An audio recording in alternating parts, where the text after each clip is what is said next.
बिहान 7-8 घन्टा सुतेर उठ्नुभयो तर उठ्ने बित्तिकै शरीर भारी लाग्छ, नेक स्टिफ हुन्छ, ब्याक टाइट हुन्छ र बडीमा एनर्जी हुँदैन।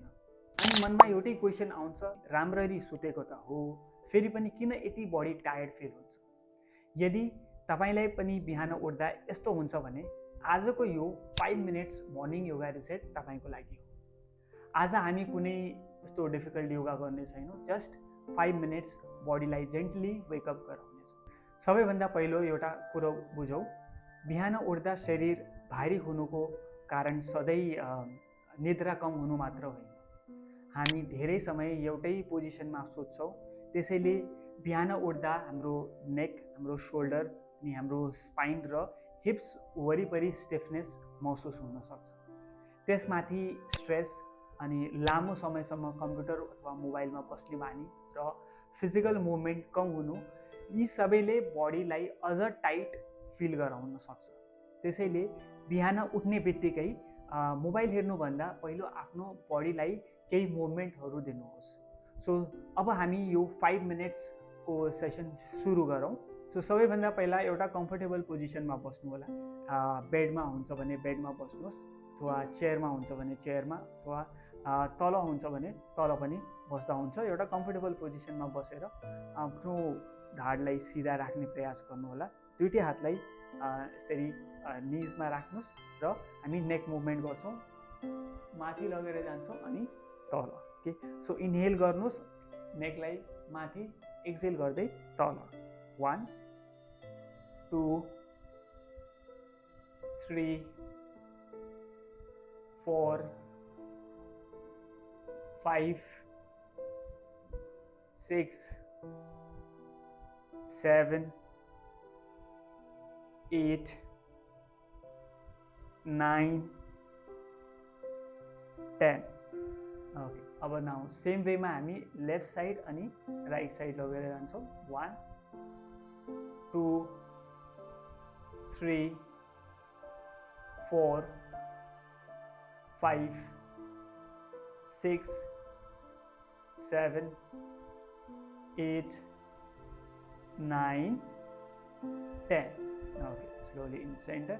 अब लेफ्ट साइड हेर्नुहोस् अनि फेरि राइट साइड।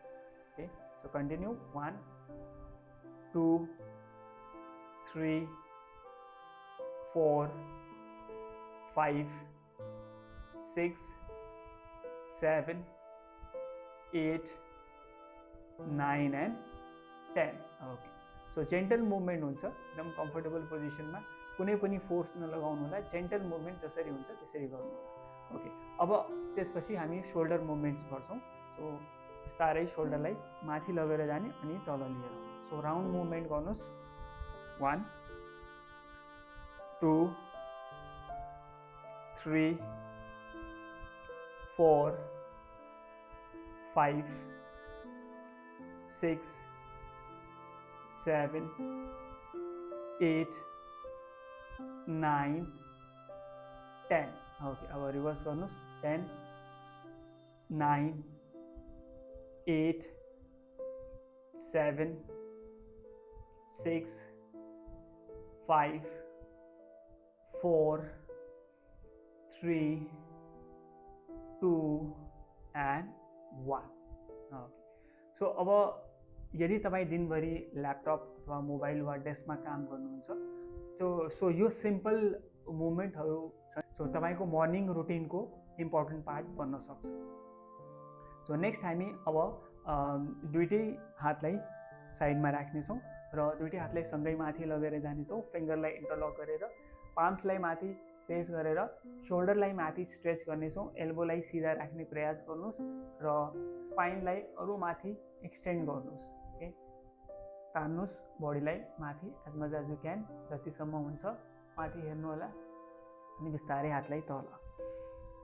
ओके, अगेन दुईटै हातलाई फेरि सँगै माथि लगेर जानुहोस्। फिङ्गरलाई इन्टरलक गरेर पाम्सलाई माथि फेस गर्नुहोस्, स्ट्रेच गर्नुहोस् होल बडीलाई माथि, up and release down. Okay, 3 चोटि अरू गर्नेछौँ। अगेन दुईटै हातलाई सँगै माथि लगेर फिङ्गरलाई इन्टरलक गर्नुहोस्, palms facing up, stretch your shoulders up, release, hands down, दुईचोटि अरू अगेन दुईटी हातलाई सँगै माथि लगेर जानुस्, स्ट्रेच गर्नुस्, अप, रिलिज। ओके, एकचोटि अरू फेरि दुईटी हातलाई सँगै माथि लगेर फिङ्गरलाई इन्टरलक गरेर स्ट्रेच गर्नुस्, सोल्डरलाई अप एन्ड रिलिज। ओके, बिस्तारै लामो गएर श्वास लिउँ, breathe in, breathe out. Okay, अब राइट ह्यान्ड पामलाई लेफ्ट नीको यता राख्नुस्, लेफ्ट ह्यान्डलाई पछाडि राख्नुस्, हल्का टर्न गर्नुस् लेफ्ट साइडमा, रिलिज गरौँ। सेम वे लेफ्ट ह्यान्ड पामलाई राइट नीको यता राख्नुस्, राइट ह्यान्ड पामलाई पछाडि टर्न गर्नुस् राइट साइडमा, रिलिज। फेरि लेफ्ट साइडमा टर्न गर्नुस्, पछाडि हेर्नुस्, रिलिज। सिम्पल मुभमेन्ट हुन्छ, धेरै स्ट्रेच गर्ने होइन र ब्याकलाई एकदम सिधा राख्ने। राइट साइडमा, रिलिज। फेरि लेफ्ट साइडमा, रिलिज, राइट साइडमा, रिलिज। एकचोटि अरू लेफ्ट साइडमा, रिलिज, राइट साइडमा। Okay, slowly in centre. Okay, अब हामी क्याट एन्ड काउ स्ट्रेच गर्नेछौँ। त्यसको लागि तपाईँले पोजिसनबाट रिलिज गरेर दुइटै हातलाई अगाडि राख्नुहोस्। सो यो लेन्थ चाहिँ तपाईँको एल्बोदेखि लिएर पाम्ससम्म अनि एउटा पाम्स अरू अगाडि। ओके, सो यो पोजिसनमा ढाडलाई हामीले तल लगेर जाने, पेटलाई तल लगेर जानुहोस् र अगाडि हेर्नुहोस्। ओके, सो कर्भ सेप ल्याउनु होला आफ्नो ब्याकको यता र फेरि ब्याकलाई हन्च गर्ने हो, पेटलाई भित्र र चेनलाई चेस्टको यता टच गर्नुहोस् and look down.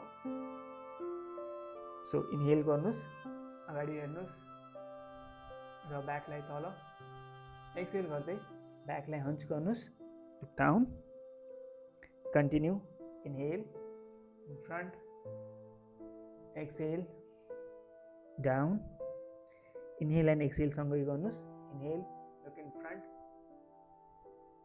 Excel, down. Okay, दुईचोटि अरू अगेन, इनहेल, एक्सेल, एकचोटि अरू, इनहेल एन्ड एक्सेल। ओके, अब बिस्तारै यो मुभमेन्टबाट हामी बालासनमा जान्छौँ, चाइल्ड पोज। सो निजलाई हल्का वाइड गरेर हिपलाई तल राखेर दुईटै हातलाई अगाडि लिएर जानुहोस् र हेडलाई तल राखौँ। सो केही समयको लागि यो पोजिसनमा होल्ड गर्नुहोस्।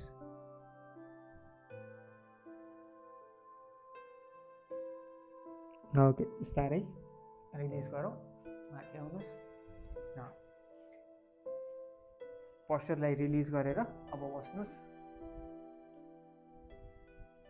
ओके, सो तपाईँको मर्निङ रुटिन पर्फेक्ट हुनु पर्दैन। You don't need to need 1 hour every morning. कहिलेकाहीँ 5 मिनट्स अफ कन्सियस मुभमेन्टले नै इनफ हुन्छ आफ्नो दिनलाई बेटर डाइरेक्सनमा सुरु गर्नको लागि। यदि तपाईँलाई आजको यो 5 minutes morning yoga routine useful लाग्यो भने यो भिडियोलाई लाइक गर्नुहोस् र यस्तै प्र्याक्टिकल योगा र हेल्दी लाइफस्टाइल रिलेटेड भिडियोको लागि गौरव योगा च्यानललाई सब्सक्राइब गर्नुहोस्।